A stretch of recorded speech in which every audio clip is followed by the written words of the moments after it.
అన్నపూర్ణాదేవికి మీరు పూజ జరిపించినట్లయితే ఖచ్చితంగా మీ ఇంట్లో శుభం జరుగుతుంది. పైగా త్వరలోనే శక్తిపీఠాల్లో ఒక పీఠానికి అధిపతి అయిన శ్రీ భగవతీశ్వర స్వామి గారు వస్తున్నారు. ఆ స్వామిని మీ ఇంటికి రమ్మని ఆహ్వానిస్తాను. ఆయన మీ ఇంటికొచ్చి పూజ జరిపించారంటే అంతా బావుంటుంది. మీరు చెప్పినట్టు ఆ పూజ జరిపిద్దాం. ఆ పీఠాపతి గారిని తప్పకుండా మా ఇంటికి తీసుకురండి. ఆయన్ని తీసుకొచ్చే బాధ్యత నాది. పూజకి ఏర్పాట్లు చేసుకోండి. అలాగే పంతులు గారు. మరి నేను వెళ్ళొస్తానండి. మంచిదండి. అలాగే. నమస్కారం. మనిషి అనుకుంటే ఏది జరగదేమో, దేవుడు తలుచుకుంటే జరగందేముంటుంది. భూమి ఇప్పటికే ఎన్నో అబద్ధాలు చెప్పి మనల్ని మభ్యపెట్టింది. శౌర్య వదిన విషయంలో అలా జరగటానికి తనే కారణమైంది కదా. మరి ఇప్పుడు జరగబోయే పూజలో భూమి ఉంటే మళ్ళీ ఏదైనా జరగరాందేమైనా జరిగితే ఏంటి పరిస్థితి?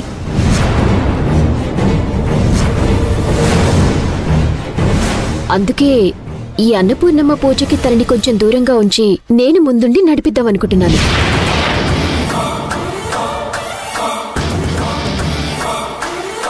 అదేంటమ్మా, భూమి లేకుండా? అలేకే చెప్పింది కరెక్టే.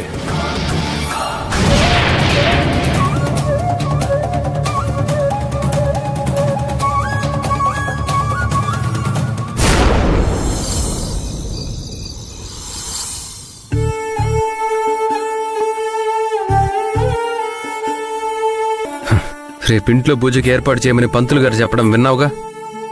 నేనేం చేయాలో చెప్తే చేస్తాను. నువ్వేం చెయ్యొద్దని చెప్పడానికే వచ్చాను.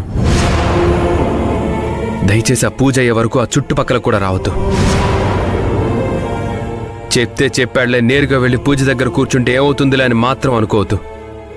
నువ్వేదైతే మంచి జరుగుతుందని అబద్ధం చెప్పావో ఆ మంచి జరగాలంటే నువ్వు అక్కడికి రాకపోవడమే మంచిది. ఒకవేళ నువ్వు వచ్చావంటే మెడపట్టి బయటికి గెంటేస్తాను. అందరూ అర్థం చేసుకోలేదు అనుకుంటే నువ్వు కూడా అలాగే మాట్లాడుతున్నావా? ఇంకెలా మాట్లాడాలి? అయినా ఈ మధ్య అబద్ధాలు చెప్పడం అలవాటైపోయింది. ఏం చేస్తున్నావు? పడుకుంటున్నాను. ఇక్కడొద్దు, వెళ్ళి ఎక్కడైనా పడుకో.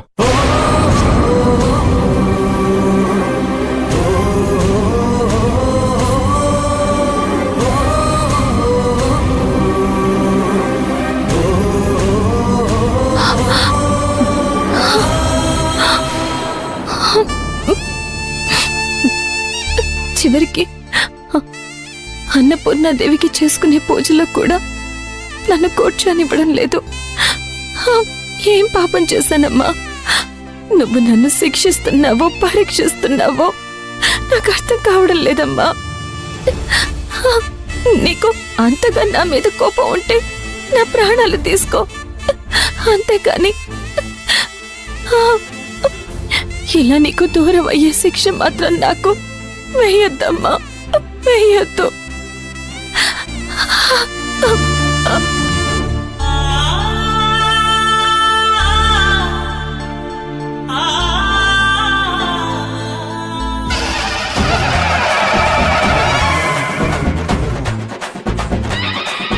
భూమి,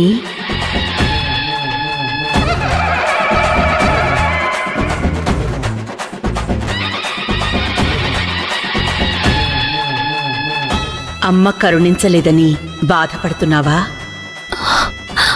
బిడ్డని కనికరించని తల్లి ఉంటుందా?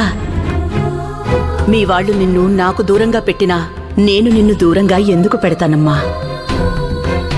నీకు కావలసింది నాకు పూజ చేయడమే కదా. నువ్వు నాకు ఎలా పూజ జరిపించాలనుకుంటున్నావో అలాగే జరిపించు. నీ శక్తికి తగినట్టు నువ్వు ఏ విధంగా చేయాలనుకుంటున్నావో ఆ విధంగానే చెయ్యి.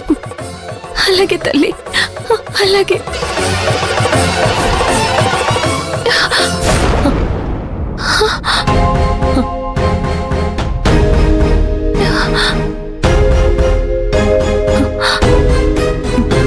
అమ్మా, నా బాధను తీర్చడానికి కలలో కనిపించావా తల్లి?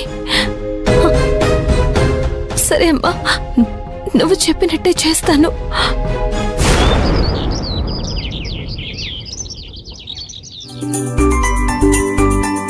అందరికీ నమస్కారం. క్షమించాలి, కొద్దిగా ఆలస్యం అయింది. పూజకన్నీ ఉన్నాయి కదా? ఉన్నాయి పంతులు గారు. కూర్చోండి పంతులు గారు.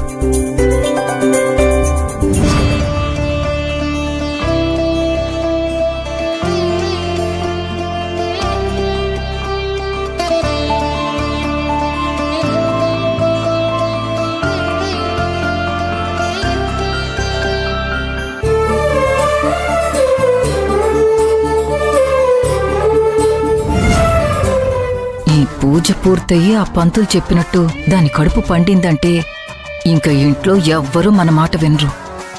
ఏదో ఒకటి చేసి పూజ చెడగొట్టాలి. ఏం చేస్తాం, అన్ని ఏర్పాట్లు జరిగిపోయాయి కదా.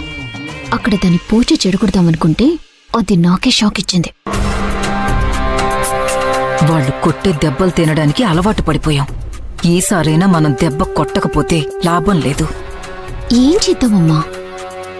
అదే ఆలోచిస్తున్నాను.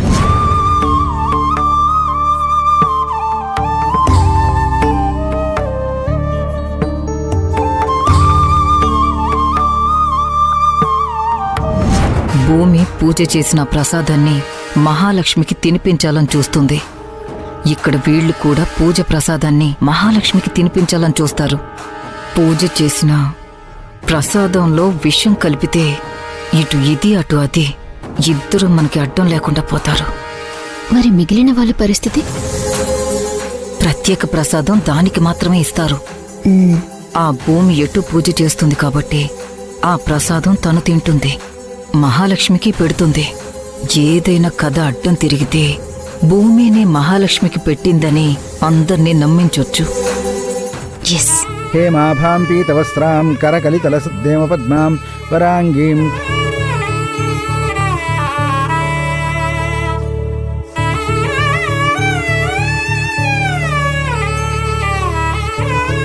చేయని తప్పుకి కనీసం నీ పూజలో కూర్చునే అవకాశం లేకుండా పోయింది. అలా అని మా వదిన కోసం నీకు నేను పూజ చేయకుండా ఉండలేను.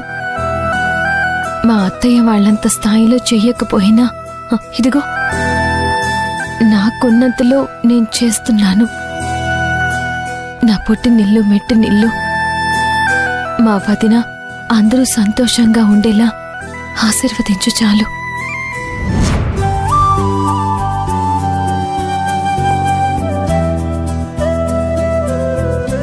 నైవేద్యం కూడా పెట్టబోతున్నారు. మరి వారింకా రాలేదు? వచ్చేస్తూ ఉంటారయ్యా.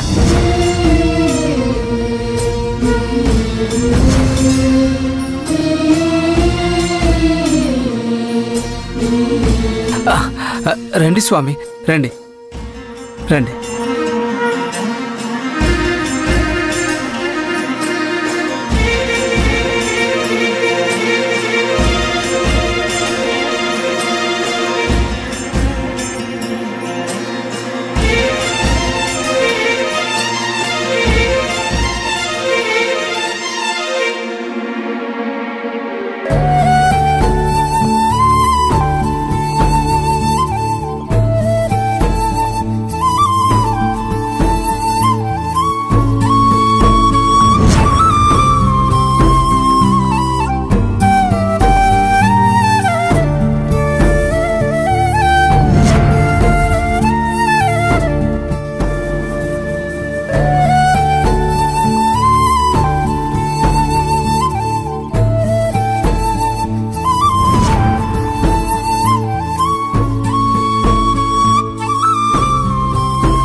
ఇప్పుడు ఈయన గారు వచ్చి నైవేద్యం పెడతారు.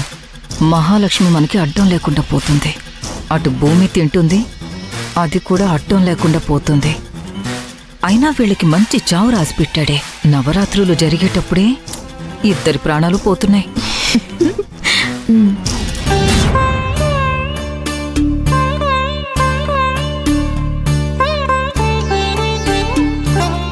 అమ్మా, గొప్పగా పెట్టే అంత శక్తి నాకు లేదు. ఉన్న దాంట్లో నేను నీకు ఈ నైవేద్యాన్ని సమర్పిస్తున్నాను. స్వీకరించు తల్లి. అందరి ఆకలి తీరుస్తావు. ఎవరు ఏం కోరినా ఇస్తావు. ఈ పూజ చేస్తున్నది మా వదిన కోసం.